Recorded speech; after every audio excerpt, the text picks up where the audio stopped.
diineef gaddisa keenatti deebise Yesuus yaa jaalallee koo suma nama fayyisa garaa nama laalatee sumatu qabbaneessa yaa hoolicha Waaqayyoo araaraaf kan dhaabattu taa'ee dhumanee gaddaani yaatina yaadattu yaa hoolicha Waaqayyoo araaraaf kan dhaabattu taa'ee dhumanee gaddaani yaatina yaadattu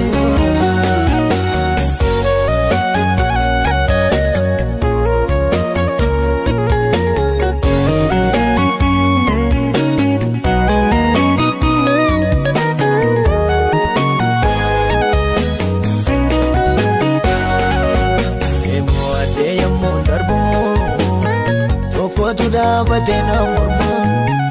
yena na bira koti na duma wae kumuma morumsi kona rari dime rom no fa ko yambo bachuko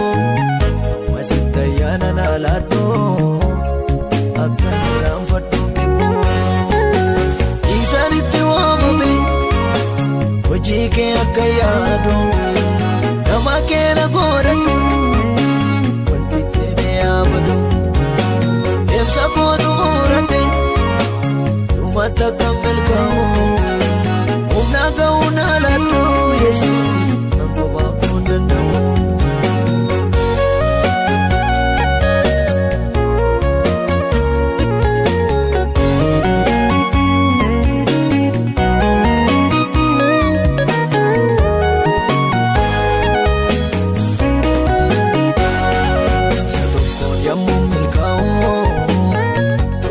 Doko sagarago durati ade mori seto gidu dabata miliko midem sabila kolale wae ko walete odessa charabas nati ulfate itu kole kona busa karadem sakodura kiyo musadiniko kolina rati kasi Suftu muraku, amatna yada tuti, ijaba sukenega, taka jalan jalan tu Yesus, nanti yana madega.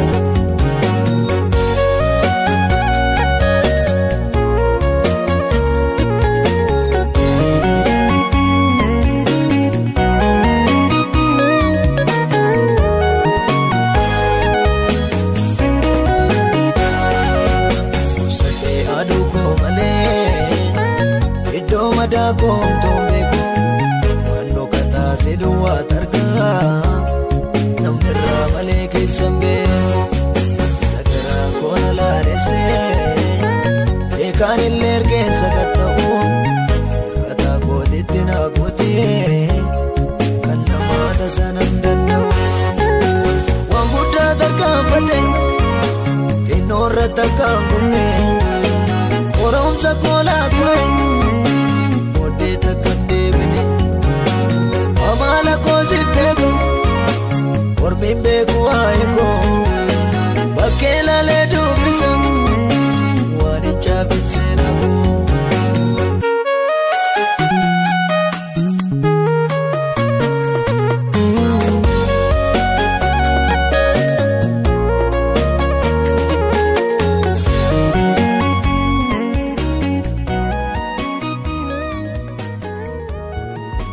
Kakukang kabu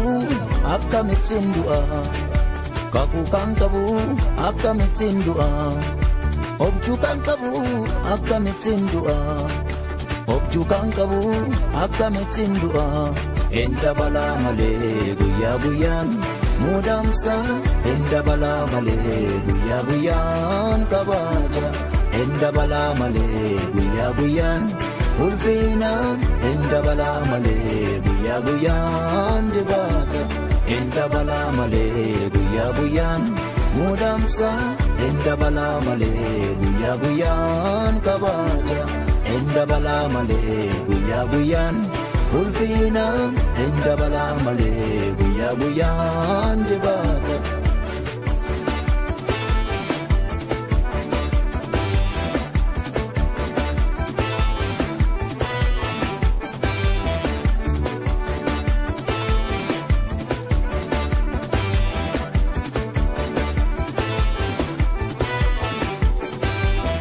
markabii caccabee bukkeetti ka'ee maaliif laata akkam laata kan banne namni kun buutiin idditeetii kan duune duree maaliif laata akkam laata kan banne namni kun neen koto sanyaati nagaya fulee maaliif laata akkam laata kan banne namni kun hadhiinootu jirtu mudamsi dabalee maaliif laata akkam laata kan banne namni kun. Yesus waan jiruuf hiika Yesus waan jiruuf hidha Yesus waan jiruuf hiika Yesus waan jiruuf hidha Yesus waan jiruuf hiika Yesus waan jiruuf hidha abbaan koo waan jiruuf hiika abbaan koo waan jiruuf hidha abbaan koo waan jiruuf hiika abbaan koo waan jiruuf hidha Yesus waan jiruuf hiika Yesus waan jiruuf hidha Yesus waan jiruuf hiika Yesus waan jiruuf hidha abbaan koo waan jiruuf hiika abbaan koo waan jiruuf hidha.